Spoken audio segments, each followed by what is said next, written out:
تو وہ جو مناظر وہاں پیش آئے ہیں، جو واقعات، وہ بہت دردناک تھے۔ امام سجاد علیہ السلام جیسی صبور شخصیت بھی وہ تحمل نہیں کر سکی ان واقعات کو، تو وہ تو بہت ہی ظالمانہ کام کیا انہوں نے۔ پھر آگے روایات میں اختلاف ہے کہ کتنی عرصہ رہے۔ زیادہ روایات میں ہے کہ کچھ دن دمشق میں اسیر رہے، لیکن پھر اس کے بعد انہوں نے دیکھا کہ اب اس عمل سے عوام ان کے خلاف ہو رہے ہیں، یزید کے خلاف ہو رہے ہیں، تو انہوں نے آزاد کر دیا۔ کچھ میں ہے کہ چہلم تک، یعنی 40 دن تک رکھا گیا، کچھ میں سال کا بھی ذکر ہے، لیکن زیادہ معتبر یہی ہے کہ یا چہلم سے کچھ پہلے اہل البیت علیہ السلام کو آزاد کر دیا گیا اور انہیں اجازت دی گئی کہ آپ واپس مدینہ چلے جائیں، اور اہل البیت واپس مدینہ آ گئے۔ اور مدینہ آنا خود ایک بڑا امتحان تھا اہل البیت کے لیے، چونکہ جب مدینہ سے نکلے تھے جس حالت میں، وہ اور تھی، اب جب مدینہ لوٹے ہیں تو وہ حالت اور ہے۔ بی بی ام کلثوم کا مرثیہ بہت دردناک ہے، جگر پارا ہو جاتا ہے اس سے۔ وہ جب مدینہ شہر سے تھوڑے فاصلے پہ پہنچی اور بتایا گیا کہ مدینہ قریب آ گیا، تو بی بی نے مدینہ کو ہی خطاب کیا کہ مدینہ تجدنا، میرے دادا کے مدینہ شہر، ہم لوٹ آئے۔ لیکن کس طرح لوٹے؟ وہ لخت جگر رسول نہیں ہے ہمارے ساتھ۔ ایک اور روایت میں ہے کہ بی بی زینب سلام اللہ تعالیٰ علیہ جب واپس مدینہ میں آئیں، اپنے نانا کے روضے پر پہنچیں، تو لوگ بھی ساتھ تھے۔ تو بی بی نے لوگوں سے کہا کہ تھوڑی دیر کے لیے چلے جاؤ یہاں سے، مجھے اکیلا اپنے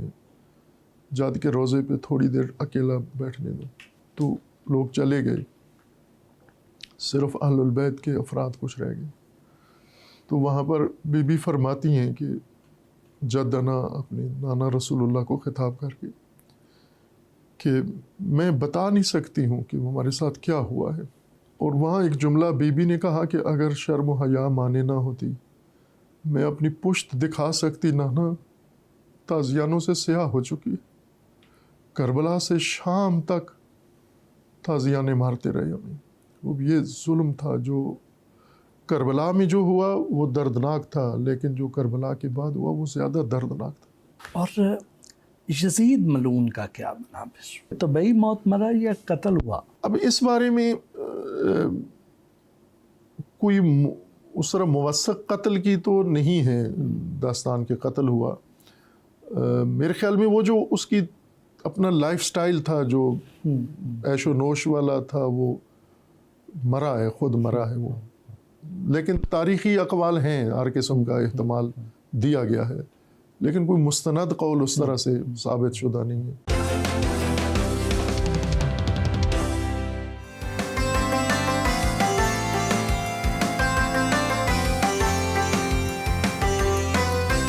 جامعہ عروۃ الوثقی کے مختلف حصوں کا وزٹ کروایا۔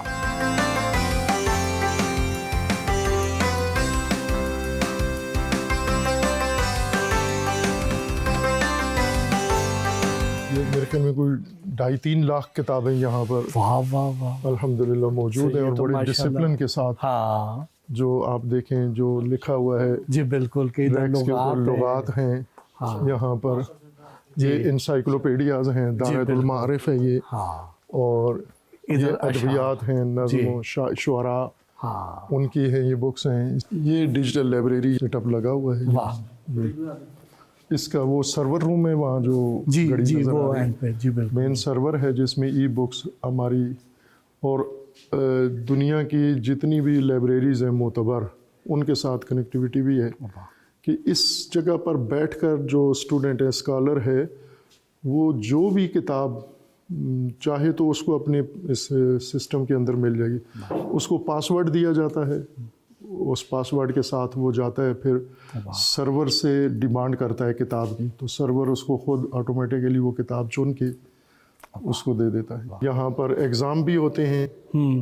یہاں پر باقی بھی جو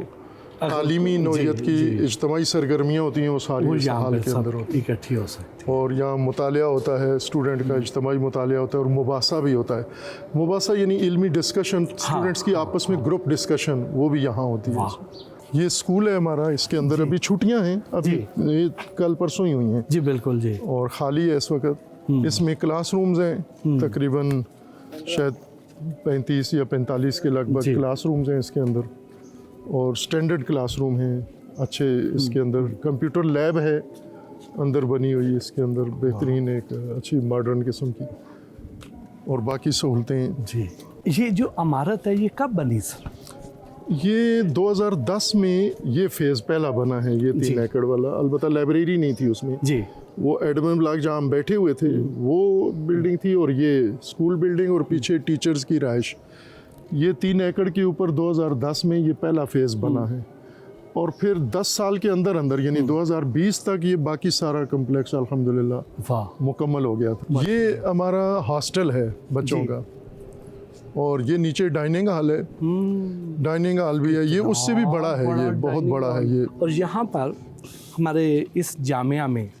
سارے اقامتی طلبہ ہیں یا ڈے اسکالرز بھی ہوتے ہیں کہ وہ آئے پڑھ ابھی ہم نے اس سال سے شروع کیا ہے ڈے اسکالر والا پہلے ہمارا ایک اس باہر جہاں سے آپ آئے ہیں نا جی وہ باہر ایک دیوار نظر آئی ہوگی آپ کو وہ اسکول ہے ہمارا ڈے اسکالر والا اور اب جامعہ کے اندر بھی اس سال سے ہم نے شروع کر دیا ہے ایک جامعہ کے اندر بڑی یونیک چیز مسجد ہے اگر جامعہ کو آپ رنگ سمجھیں جی تو یہ نگینہ ہے اس کا یہ نگین ہے اس کا اور یہ بناتے ہوئے ہی ہم نے ڈیزائنر کو انجینئر کو یہ کہا تھا کہ نگین بنانا ہے آپ نے اور بنایا انہوں نے الحمدللہ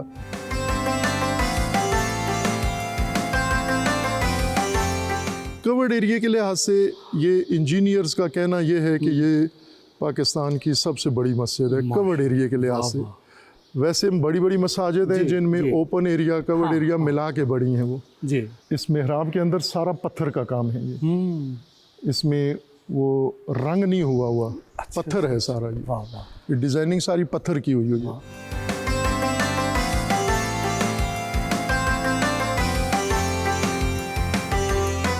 یہ نقشہ ہے جی کیمرہ اگر دکھا دے اس کو امام حسین علیہ الصلوۃ والسلام کا کربلا کا جی جو روٹ تھا جہاں گئے امام علیہ السلام وہ یہاں سے چلے مدینہ سے جی مدینہ سے چلے تو مکہ نیچے مکہ ہے جی پھر مکہ سے چلے یہ راستہ ہے اتنی منزلیں راستے میں طے کی امام علیہ السلام نے اور ہر منزل پہ جو واقعات ہوئے وہ سارے تاریخ کے اندر ہیں کہ یہ سارا روٹ جا کے پھر نینوا کربلا تک ہے اور پھر اس کے بعد کربلا سے آگے شام آگے آ جاتا ہے جی یہ ہماری ابھی بلڈنگ ایک بننی ہے یہ کچن ایریا ہے ابھی ہم نے سروس ایریا لانڈری کچن درزی وغیرہ ادھر ہیں ساری سروس یہی ملتی ہے ابھی ٹیمپریری انتظام ہے اس کو انشاءاللہ جلدی ہی بلڈنگ کا ارادہ ہے بنانے کا اور اس کے اندر 3000 خواتین کی گنجائش ہے ماشاءاللہ رہائش کی اندر یہ ہاسٹل اور بورڈنگ ہے اور یہ ایریا ان کا سروس ایریا ہے جس کے اندر ڈسپینسری ہے یا لانڈری ہے جتنی بھی ان کی آگے ایک اچھا ان کا کافی شاپ بھی اندر ہے جو یہ اس سے استفادہ کرتی ہیں اور صرف پاکستان سے ہی طلبہ اور طالبات آتے ہیں یا باہر سے بھی آتے ہیں ہمارے پاس تقاضا ہے باہر سے خصوصاً کشمیر سے افریقہ سے لیکن ابھی گورنمنٹ نے ہمارے لیے یہ سہولت فراہم نہیں کی ہے پرتکلف کھانے سے ہماری توازن کی